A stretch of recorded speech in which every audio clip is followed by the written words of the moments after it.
ವಿಜಯಪುರ ಪಟ್ಟಣದ ಪುರಸಭೆಯ ಕಾರ್ಯಾಲಯದ ಆವರಣದಲ್ಲಿ ಪುರಸಭೆ ಅಧ್ಯಕ್ಷೆ ಎಸ್ ಭವ್ಯಾಮಹೇಶ್ ಅವರ ಅಧ್ಯಕ್ಷತೆಯಲ್ಲಿ ಪೌರಕಾರ್ಮಿಕರ ದಿನಾಚರಣೆ ಆಚರಣೆ ಮಾಡಿದರು.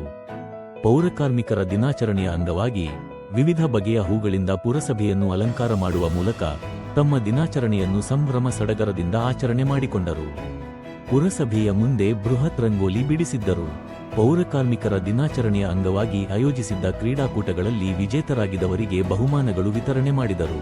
ಪುರಸಭೆ ಅಧ್ಯಕ್ಷೆ ಎಸ್ ಭವ್ಯಾಮಹೇಶ್, ಉಪಾಧ್ಯಕ್ಷೆ ತಾಜುನ್ನಿಸಾ ಮಹಬೂಬ್ ಪಾಷಾ, ಸದಸ್ಯರಾದ ವಿ ನಂದಕುಮಾರ್, ಸಿ ನಾರಾಯಣಸ್ವಾಮಿ, ಶಿಲ್ಪಾ ಅಜಿತ್, ಕವಿತಾ ಮುನಿಯಾಂಜಿನಪ್ಪ, ಆಯಿಷಾ ಸೈಫುಲ್ಲಾ, ಬೈರೇಗೌಡ, ಪೌರಕಾರ್ಮಿಕರ ಸಂಘದ ಅಧ್ಯಕ್ಷ ಕೃಷ್ಣಪ್ಪ, ಉಪಾಧ್ಯಕ್ಷ ಲಕ್ಷ್ಮಣ್, ಲಕ್ಷ್ಮೀನರಸಿಂಹಸ್ವಾಮಿ ಕಲ್ಯಾಣ ಮಂಟಪದ ಮಾಲೀಕ ಅಂಬರೀಶ್, ಪುರಸಭೆಯ ಅಧಿಕಾರಿಗಳಾದ ಶಿವನಾಗೇಗೌಡ, ಲಾವಣ್ಯ, ಪೃಥ್ವಿ, ಮುಖಂಡ ಮಹಬೂಬ್ ಪಾಷಾ, ಲಿಂಗಣ್ಣ ಹಾಗೂ ಪೌರಕಾರ್ಮಿಕರು ಹಾಜರಿದ್ದರು. ಎನ್ ಭಾಸ್ಕರ್ ಬಾಬು ಜೊತೆ M Muninarayana, SPM news, Vijayapura.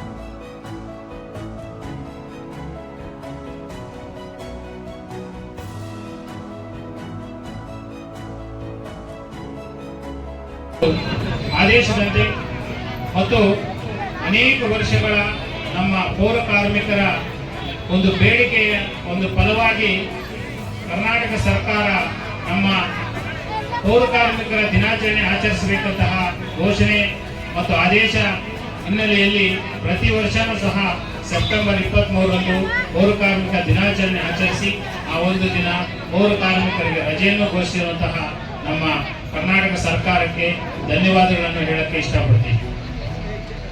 ಮೊದಲನೇದಾಗಿ ತಮ್ಮ ಪೌರ ಕಾರ್ಮಿಕ ಅಂದರೆ ನಮ್ಮ ಪಟ್ಟಣದಲ್ಲಿರುವಂತಹ ಒಂದು ಶುಚಿತ್ವವನ್ನು ಕಾಪಾಡುವಂತಹ ಒಂದು ಸೈನಿಕ ಅಂತ ಹೇಳಬಹುದು. ಯಾಕೆ ಈ ಮಾತು ಹೇಳ್ತೀವಿ ಅಂದ್ರೆ, ಸಾರ್ವಜನಿಕರು ಬೆಳಗಿನ ಜಾವ ಎದ್ದಕ್ಕಿಂತ ಮುಂಚಿತವಾಗಿ ನಮ್ಮ ಕಾರ್ಮಿಕರೆಲ್ಲ ಎದ್ದು ಬಂದು ಇಡೀ ಒಂದು 7 ಗಂಟೆ ಒಳಗಡೆ ಹೋಗಿ ಪಟ್ಟಣವನ್ನು ಸ್ವಚ್ಛತೆಯ ಒಂದು ಕಾರ್ಯದಲ್ಲಿ ತೊಡಗುವಂತಹ ಒಂದು ಸೈನಿಕರಂದರೂ ತಪ್ಪಾಗಲ್ಲ. ಅವರ ಒಂದು ಆರೋಗ್ಯ ಬದಿಗೊತ್ತಿ ಇಡೀ ನಮ್ಮ ಟೌನ್ ಕರ್ನಾಟಕಾದ್ಯಂತನೂ ಸೇರಿಕೊಂಡು ನಮ್ಮ ಪಟ್ಟಣದಲ್ಲಿರುವಂತಹ ನಾಗರಿಕರ ಒಂದು ಆರೋಗ್ಯದ ಕಡೆಗೆ ಹೆಚ್ಚಿನ ಗಮನ ಹರಿಸಿ ಅವರ ಒಂದು ಶುಚಿತ್ವ ಕೆಲಸದಲ್ಲಿ ನಿರ್ವಹಿಸ್ತಾ ಇರುವಂತಹ ಸೇವೆ ಅನನ್ಯ ಅಂತ ಹೇಳಲು ಇಷ್ಟಪಡುತ್ತೇನೆ.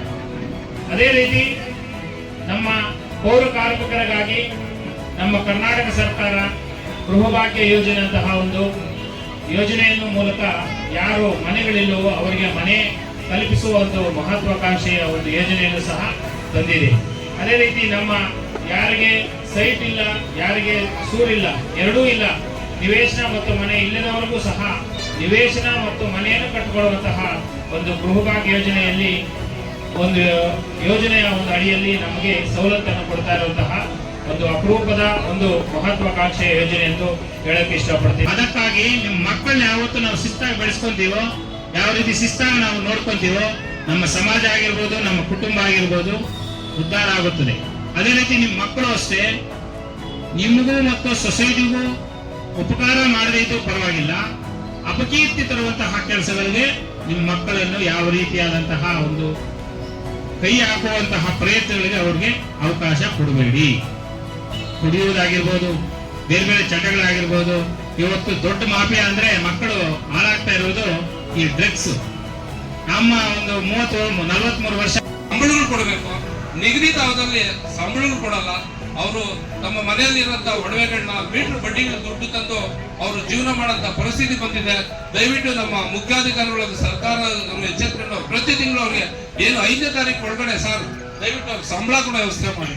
ನಾವು ವೇದಿಕೆಗಳ ಮೇಲೆ ಅವ್ರನ್ನ ರನ್ನ ಚಿನ್ನ ಅಂತೆಲ್ಲ ಹೊಗಳ್ತೀವಿ, ಸೈನಿಕರಂತೂ ಹೊಗಳ್ತೀವಿ. ಅವ್ರು ಮಾಡೋದು ಹೊಟ್ಟೆ ಪಾಡೋಸ್ಕರ, ಈ ಊರಿನ ಶುಚಿತ್ವಗೋಸ್ಕರವಾಗಿ ಇವತ್ತು ಅವ್ರಿಗೆ ಎಷ್ಟೊಂದು ತಾಳ್ಮೆ ಇದೆ ಅಂದ್ರೆ, ಯಾವ್ದೋ ಒಂದು ಬೀದಿಯಲ್ಲಿ ನಾಯಿ ಸತ್ತಿರುತ್ತೆ, ಜನ ಸತ್ತಾಗಿ ಪಕ್ಕಕ್ಕೆ ಕಿತ್ತಾಗಲ್ಲ, ಅದನ್ನೆಲ್ಲ ಬಿಡಾಗಿಂತ ಕಾದು ಆವಾಗ ಏನ್ ಮಾಡ್ತಾರೆ, ನಾಯಿ ಎತ್ತಾಕು ಅಂತ ಹೇಳ್ಬಿಟ್ಟು ಪೌರ ಕಾರ್ಮಿಕರು ಹೇಳ್ತಾರೆ. ಅವ್ರು ಅದನ್ನ ಏನೇನು ಬೇಜಾರೇ ಪಡ್ತಿಲ್ಲ. ಬಂದು ಎದ್ದಾಗ್ತಾರೆ. ಅವ್ರಿಗೆ ಎಷ್ಟು ತಾಳ್ಮೆ ಇದೆ ಅಂದ್ರೆ, ವಿಜಯಪುರದಲ್ಲಿ ಒಳಚರಂಡಿ ಇದೆ, ಒಳಚರಂಡಿ ಸುಮಾರು ಮಾಡಿ ಅದು 6 ಇಂಚ್ ಪೈಪ್ ಹಾಕಿದ್ದಾರೆ. ಮುಂದಿನ ಆಲೋಚನೆ ಇಲ್ಲದಂತೆ ಮಾಡಿರೋದು, ಈಗ ಅದು ಫೇಲ್ಯೂರ್ ಆಗಿದೆ. ಈಗ ಏನಾಗಿದೆ, ಸೋಷಿಯಲ್ ಮೀಡಿಯಾಗಳು ಬಂದಿದೆ, ಒಂದು ಸಣ್ಣ ಒಳಚರಂಡಿ ತುಂಬಿದ ತಕ್ಷಣ ಒಂದು ಫೋಟೋ ಹಿಡಿದು ನಮಗಾಗ್ತಾರೆ ಸದಸ್ಯರು. ನಾವು ಒಂಥರ ಲೋಕನೌಕರರು, ನಮ್ಗೆ ಎಲ್ಲ ಮತದಾರರು ಬಂದಿರೋರು ಫೋಟೋ ಹಾಕ್ತಾರೆ. ನಾವೇನ್ ಮಾಡ್ತೀವಿ, ಪೌರ ಕಾರ್ಮಿಕರು ಫೋಟೋ ಕಳಿಸ್ತೀವಿ, ಏ ಮುನಿಯಪ್ಪ ಏನ ಅಲ್ಲಿ ಒಳಚರಂಡಿ ತುಂಬ ಹೋಗುತ್ತೆ, ನೀನು ಕ್ಲೀನೇ ಮಾಡಿಲ್ಲ ಅಂತ ರೇಗ್ತೀವಿ. ಅಲ್ಲಿ ಸಮಸ್ಯೆ ಏನು, ಯಾಕೆ ಸಮಸ್ಯೆ ಆಗಿದೆ, ಯಾಕೆ ಒಳಚರಂಡಿ ತುಂಬೋಗಿದೆ ಅಂತ ಹೇಳ್ಬಿಟ್ಟು ನಮ್ಮ ಸತ್ಯನಾರಾಯಣ ಸಾಹೇಬರು ತುಂಬಾ ಚೆನ್ನಾಗಿ ಹೇಳೋದು. ಮಕ್ಕಳು ಕ್ಯಾಂಪರ್ಗಳಿಂದ ಎಲ್ಲ ಅದಕ್ಕೆ ಆಗ್ತಿದೆ, ಸರಿಯಾಗಿ ನೀರ್ ಹಾಕಲ್ಲ, ಒಳಚರಂಡಿ ಫೇಲ್ಯೂರ್ ಆಗಿದೆ. ಈಗಾಗಲೇ ನಾವು ಸರ್ಕಾರದ ಗಮನಕ್ಕೂ ತಂದಿದ್ದೀವಿ, ನಮ್ಮ ಉಸ್ತುವಾರಿ ಸಚಿವರ ಗಮನಕ್ಕೂ ತಂದಿದ್ದೀವಿ. ಸರ್, ಒಳಚರಂಡಿ ತುಂಬಾ ಸಮಸ್ಯೆ ಇದೆ ವಿಜಯಪುರದಲ್ಲಿ. ಬೆಳಗ್ಗೆ ಎದ್ರೆ ಪೌರ ಕಾರ್ಮಿಕರು ಬರೀ ಒಳಚರಂಡಿದೆ ಸಮಸ್ಯೆ ಇರ್ತದೆ.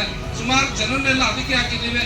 ಈಗಾಗಲೇ ನಮ್ಮ ಮೀಟಿಂಗ್ ಅಲ್ಲಿ ಮಾಡಿ 50 ಲಕ್ಷ ರೂಪಾಯಿಗಳನ್ನ ಕೊಟ್ಟು ಹೊಸದಾಗಿ ನಾವು ಕ್ಲೀನ್ ಮಾಡಂತ ಇದನ್ನ ತರಿಸ್ಬೇಕು, ಗಾಡಿನ ತರಿಸ್ಬೇಕು ಅಂತ ಪಾಸ್ ಮಾಡಿ ಟೆಂಡರ್ ಕಾಲ್ ಮಾಡಿದೀವಿ.